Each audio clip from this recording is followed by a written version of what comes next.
हैं कि समाजवादी पार्टी के पास केवल मुस्लिम और यादव वोट बैंक है और कुछ नहीं है? सभी जात वोट दे रही है और डिम्पल यादव 3.5 लाख प्लस से जीत रही। नहीं माने तो 8 तारीख को आप भी देख लेना आके। पिछड़ों का वोट लिया किसके केशव प्रसाद मौर्य के नाम पे। मुख्यमंत्री किसको बनाया? उसको स्टूल दे रहे हो तुम। इतना पिछड़ों का सम्मान। खुश है फिरोजाबाद से, एटा से, कासगंज से, कन्नौज से 300 रुपए भाड़े पे आदमी लेके आ रहे हैं। तब हमारे यहाँ भीड़ कर रहे हैं। योगी जी चुनाव लड़ ले, उनको पता चल जाएगा मैनपुरी क्या है। ये नेताजी का गढ़ है और रहेगा। ये धरती पुत्र का गढ़ है। मौर्य जी को चुल्लू पर पानी में डूब के मर जाना चाहिए।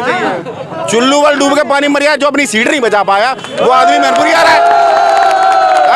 जो अपनी खुद की सीट नहीं बचा पाया अब वो बात कर रहा है यहाँ पे नेता। किसानों को कुछ होता नहीं, सब गाय सांड ढिले सब खेती खा ली है। किसान रो रहे पर रात भर रखाएगा। नमस्ते, आप सभी का स्वागत है। के साथ आनंद यादव।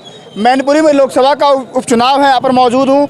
कुछ देर बाद यहाँ पर अखिलेश यादव जी समाजवादी पार्टी के राष्ट्रीय अध्यक्ष हैं, उनका यहाँ पर जनसंपर्क कार्यक्रम होगा। यहाँ पर लोगों से मिलेंगे। वो अपनी पत्नी डिम्पल यादव जी के लिए वोट की अपील करेंगे, क्योंकि आने वाले 5 दिसंबर को वोट होगा, 8 को नतीजे आएंगे। मैनपुरी का चुनाव इस बार दिलचस्प होता जा रहा है, क्योंकि योगी आदित्यनाथ लगातार सूबे के मुख्यमंत्री मैनपुरी में उनके कार्यक्रम हो रहे हैं। करहल आए थे, आज मैनपुरी आए थे। तो बीजेपी और समाजवादी पार्टी में जो कांटे का मुकाबला है वो दिन पर दिन दिलचस्प होता जा रहा है। एक तरफ जहां मैनपुरी को समाजवादी पार्टी का या समाजवादियों का गढ़ कहा जाता है, वहीं भाजपा लगातार चुनौतियां पेश कर रही है। बीजेपी ने जिस व्यक्ति को अपना उम्मीदवार बनाया है वो भी शाक्य समाज से आते हैं। उनका वोट यहाँ पर लगभग 3.5 लाख के आसपास शाक्यों का वोट है, ब्राह्मण, लोधी, राजपूत। समीकरण ऐसा है कि बहुत दिलचस्प है। उसी बीच सब्जी बेचने वाले भैया के सर पर मैंने समाजवादी पार्टी की टोपी देखी तो मुझे लगा इनसे बातचीत करनी चाहिए कि सब्जी भी बेचते हैं। ऑफ द कैमरा बात हुई, कहते हैं मैं समाजवादी पार्टी की सपा का दीवाना हूँ। नाम क्या है? विशाल जाटव। समाजवादी पार्टी के दीवाने हैं आप? हाँ बिल्कुल। कब से? जब से मैं समझदार हुआ तब से। कहाँ घर है आपका? चूना बेगली में। अच्छा, यहीं रहते, लोकल के हैं आप। इस बार का चुनाव कैसे देखते हैं? नेताजी के नहीं रहने के बाद पहली बार चुनाव हो रहा है। अखिलेश जी के ऊपर कितनी बड़ी जिम्मेदारियां हैं?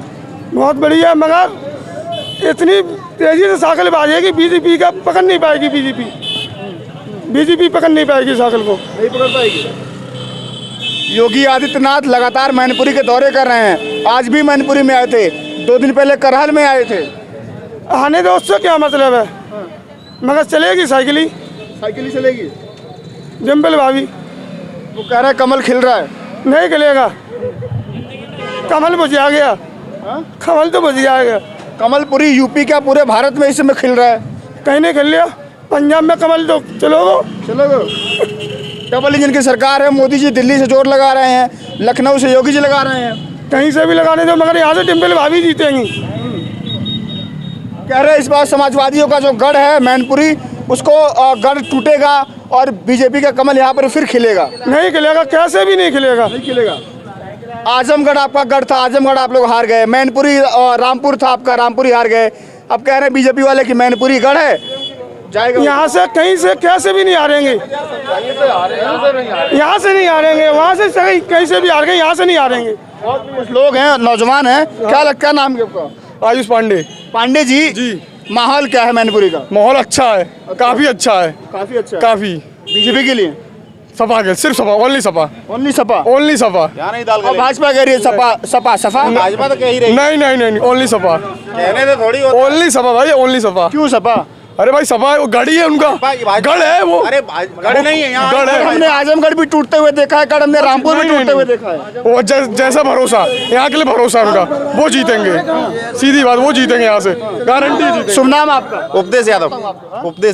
उपदेश जी, इस बार करहल में योगी जी आए थे, चाचा शिवपाल पर उन्होंने हमला किया। कह रहे कि उनकी स्थिति पेंडुलम जैसी हो गई, फुटबॉल जैसी। उनकी मानसिकता ऐसी है ना, उनके बयान आपने सुने होंगे ना।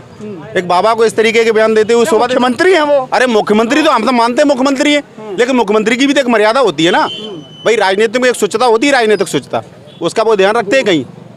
भाई ध्यान रखते हैं? आप बताइए ना, ठोंक देंगे, पेल देंगे बाबा। ये बताइए, मुख्यमंत्री की ऐसी बात होनी चाहिए ना।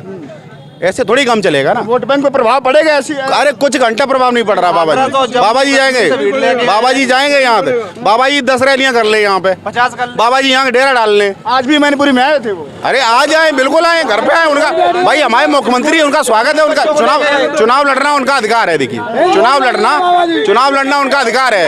लेकिन यहाँ नेताजी के अलावा किसी ने कोई काम नहीं किया है। एक भी पटिया बता दीजिएगा आप यहाँ पे, जितना भी विकास दिख रहा है। सिलेंडर वाली बात नहीं है, यहाँ पे कोई भी काम नहीं है बीजेपी का। ये मान लीजिएगा, किस पे आप पे वोट मांगेंगे? कह रहे थे कि पहले जब सपा की सरकारों में नौकरियां आती थी, वैकेंसी आती थी, तो चाचा और भतीजे वसूली के लिए निकल जाते थे। इनकी सरकार में तो नौकरी नहीं आ रही, पेट में 37 लाख फॉर्म भर रहा है और सारा राजस्व इकट्ठा करके सब बच्चों का भविष्य खराब कर रहे हैं। ये सारे पेपर लीक हो रहे हैं। इनकी कार्यशैली खराब है इनकी, आप ये मान लीजिएगा। सरकार में गुंडे और माफिया इतने कांप गए हैं कि सब्जी बेच रहे हैं। बाबा जी से बड़ा गुंडा कौन है? नहीं, बाबा जी से बड़ा गुंडा कौन है बताओ आप? बाबा जी से बड़ा गुंडा कौन है ना? किसी के ऊपर मुकदमा और किराएदार वगैरह मकान में उसका बुलडोजर से मकान गिरवा दिया। तो बुलडोजर तो माफियों में चल रहा है ना? अरे माफियों में नहीं चल रहा है, माफियों में नहीं चल रहा है। जो सरकार के खिलाफ बोल रहा है उस पर बुलडोजर चल रहा है और चलेगा वो। आप ये बताइए मुझे, आप भाई साहब पढ़े लिखे हैं, आप पत्रकार हैं, आप ये बताइए, आज ही सिक्योरिटी लेनी थी आपको, आज ही सिक्योरिटी लेनी थी, आज ही सीबीआई आपको लगानी थी। जनता बेवकूफ है क्या? पागल समझ रखा तुमने, मैनिपुलेट करोगे जनता को।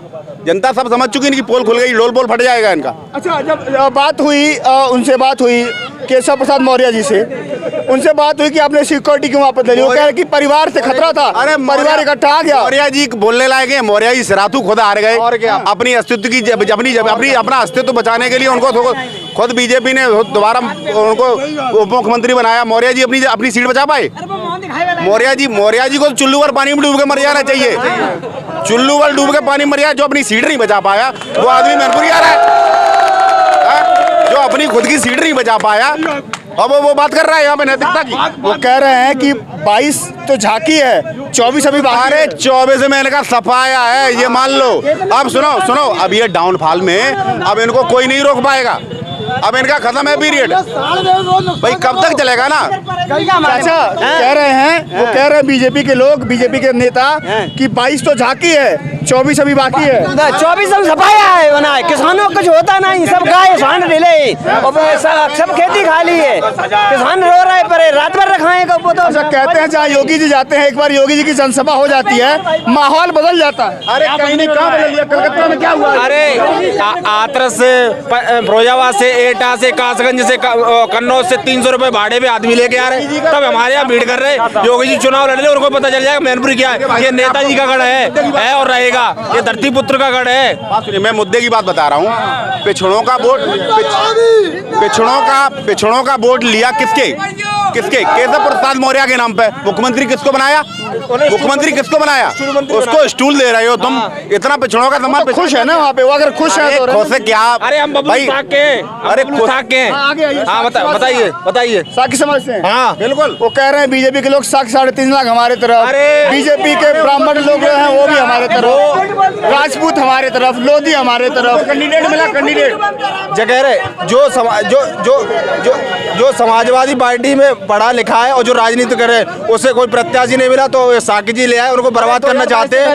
सभा में एक भी समाजवादी पार्टी पर आरोप लगा रहे हैं वो लोग। कहते हैं कि समाजवादी पार्टी के पास केवल मुस्लिम और यादव वोट बैंक है और कुछ नहीं है।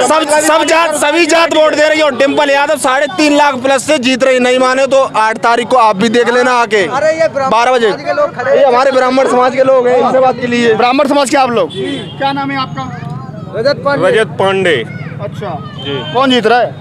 अखिलेश डिम्पल जी, डिम्पल। बीजेपी के लोग कह रहे हैं कि मुस्लिम और यादव छोड़ दिया जाए तो समाजवादी के पास वोट नहीं है कोई। नहीं, पूरा ब्राह्मण समाज अब की बार साथ है डिम्पल यादव के साथ। यहाँ करेल से कोई दिक्कत नहीं है, कोई किसी भी तरीके से ये नहीं कि कोई भी। मेरा आखिरी सवाल, लगातार धर्मेंद्र यादव जो बदायूं के पूर्व सांसद हैं, वो शासन प्रशासन पर आरोप लगा रहे हैं। लगातार धर्मेंद्र यादव प्रशासन परेशान कर रहा है। बिल्कुल, प्रशासन चुनाव लड़ रहा है। मैं कह रहा हूँ प्रशासन चुनाव लड़ रहा है। मैं यहाँ बता रहा हूँ, अब प्रशासन चुनाव नहीं लड़ रहा होता तो आप बताइए 53% वोट था वहाँ पे रामपुर में है। 900 की पोलिंग थी, वहाँ पे 14 वोट पड़ा है। प्रशासन चुनाव नहीं लड़ रहा है, यहाँ पे कौन लड़ रहा है? कौन लड़ रहा है? लेकिन जीतेंगे आप लोग? यहाँ दाल नहीं गलेगी, यहाँ जीतेंगे, ईंट बजा देंगे। हाँ, ईंट से ईंट बजेगी, बजेगी ईंट से ईंट, ये मान लीजिएगा। जसराना देगा जसराना, हवा बंद, जसराना देगा जसराना। हवा बंद हो जाएगी, मैनपुरी कहते हैं इसको। 8 तारीख को जमानत जब्त और जो लोग जा रहे हैं फिर नहीं मिले। चलिए, इस समय मैं करहल में मौजूद हूँ। यहाँ पर अभी कुछ देर बाद यहाँ पर समाजवादी पार्टी के सुप्रीमो अखिलेश यादव जी का जनसंपर्क कार्यक्रम होगा। लोगों से मिलेंगे, डिंपल यादव जी के लिए वोट मांगेंगे, क्योंकि समाजवादी पार्टी के लिए, समाजवादी पार्टी कार्यकर्ताओं के लिए, नेताओं के लिए अपने घर को बचाने की चुनौती है। बीजेपी अपनी जोर कोशिश कर रही है, समाजवादी पार्टी फूंक फूंक के कदम रख रही है। अब देखना ये होगा कि 5 को वोट कहाँ जाएगा, कितना पड़ेगा और 8 को क्या नतीजे आते हैं। अभी के लिए नमस्कार।